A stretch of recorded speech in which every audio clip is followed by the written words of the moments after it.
Yo, what's up guys? Welcome to the channel once again. For this video, I'm going to show you guys real quick. I'm going to show you guys the process that I'm doing for my motor mounts for my 135i. You guys know in the N54 platform, the motor mounts are pretty shitty. They don't really have a whole lot of aftermarket support. And the only really upgrades you can get are going to be the plates that you can press into your stock mounts. And the IS mounts, about it. There really is no polyurethane upgrades. And the few ones there are, they're really expensive. So what I'm gonna go ahead and show you guys, I'm gonna show you guys the motor mounts that I got for my car. And then I have a little mod with some polyurethane that I'm gonna be pouring inside of them to make them a whole lot stiffer. And that should keep my engine from moving around. My engine through hard acceleration, cornering, and all of the above. So I'm gonna go ahead and show you guys the motor mount that I actually got.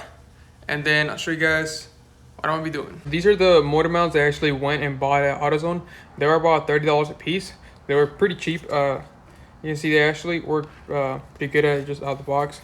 They actually don't really have a whole lot of play like this, but I'm still trying to make them a little bit more stiffer as I will be pushing this car pretty hard. So even though they don't move a whole lot, I'm still going to go ahead and do this mod on these. And since they are brand new, I'm gonna get the best result out of them. I was gonna do it on old ones. I actually tried doing it, but it was kind of a fail. So these right here, they cover this spot right here. So what I went ahead and did, I just took this off, popped them off.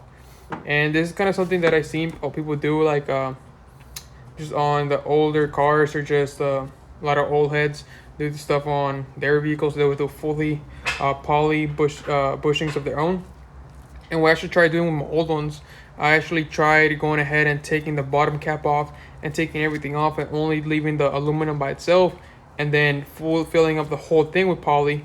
But that kind of got pretty messy and I ended up screwing it up, so I had to toss them away. So I ended up getting these for $30 a piece, and then these are pretty good. So I'm gonna go ahead and do the poly mod. I'm just gonna start filling them in here. I'm gonna show you guys the polyurethane that I used and I will be using, and I used before and other stuff. And I want to mix it and show you guys the pouring.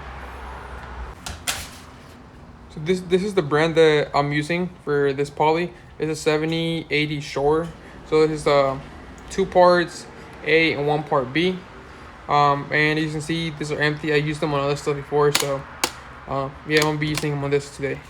So I ran out of mixing cups, but I had this bottle around which was empty, and I used a sprayer for like mineral spirits and stuff like that when I'm wiping stuff down.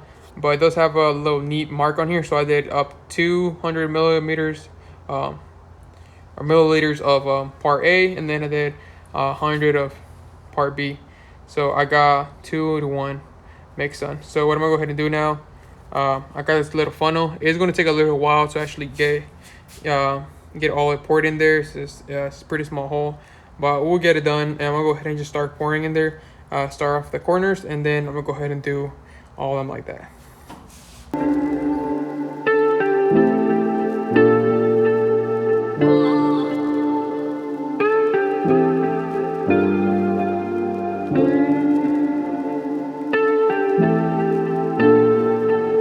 Learn from my mistakes. On the other one, I noticed that it was starting to leak right through here.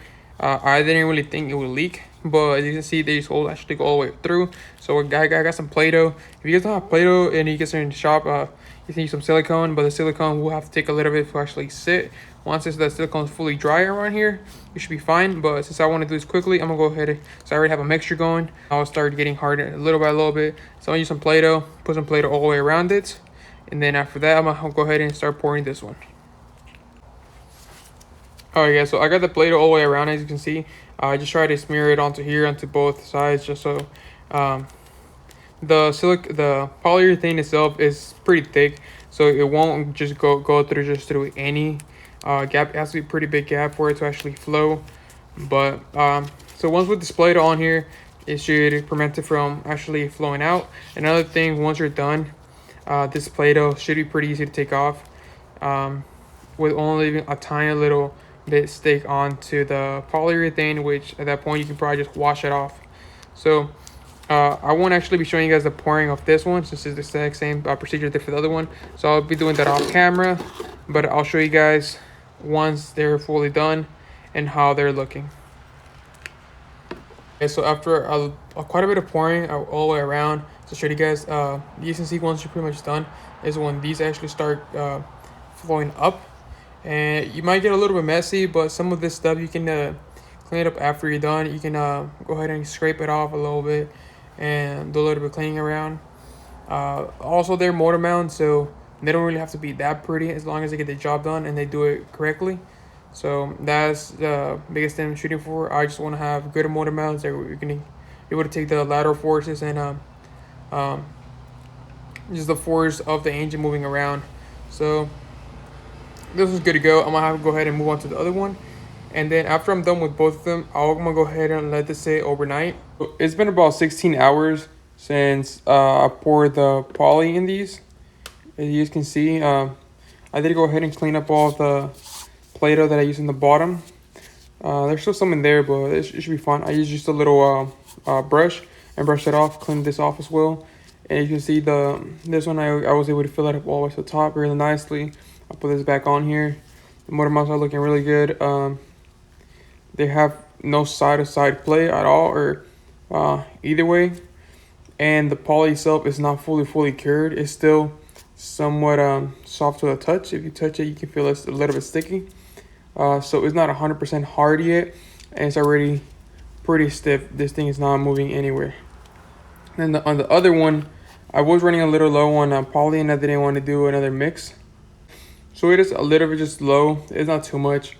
I can go ahead and do another mixture and just top it off. What I'm probably going to be doing, I'm probably going to put this one, the one that didn't get fully filled, on the driver's side. And I'll put the one that got fully filled on the passenger side. Since the passenger side is the one that takes the most beating, I'll have that one on that side, and then I'll leave this one on the driver's side. But yeah, the motor mounts are pretty much done. Might have to do a little more cleaning. Might get some acetone or something, wipe them down. Try to get as much of the Play-Doh off as I can. But the motor mounts, how they sit, they should be fine. I'm still gonna have to let them sit for another few hours, probably another 10 hours or so before actually going to the car. But for $30 mounts and then $30 worth of polyurethane, they look awesome and they should do the job just fine. So in case you're interested, I'll have show you guys a part number from these. I got these at AutoZone. So this is a part number. You guys want to go ahead and pause it. So these motor mounts were $30 a piece at AutoZone, and they come. It will be the same part number for either side, so they're right or left, and they'll fit. So I spent $60 on the mounts, and then around $40 on polyurethane. So that was around $100. OEM ones, I believe they're around 200 or something, and then the highest ones are also around like 200 or something. And then there, you don't really have any good options for the $100 price range. So if you're going to go with mounts, highly suggest going this way. It is going to take a little bit of time to get this done. You're going to have to wait 24 hours, of course. So you do this before you actually plan on doing your motor mount swap. And also it's going to be time consuming.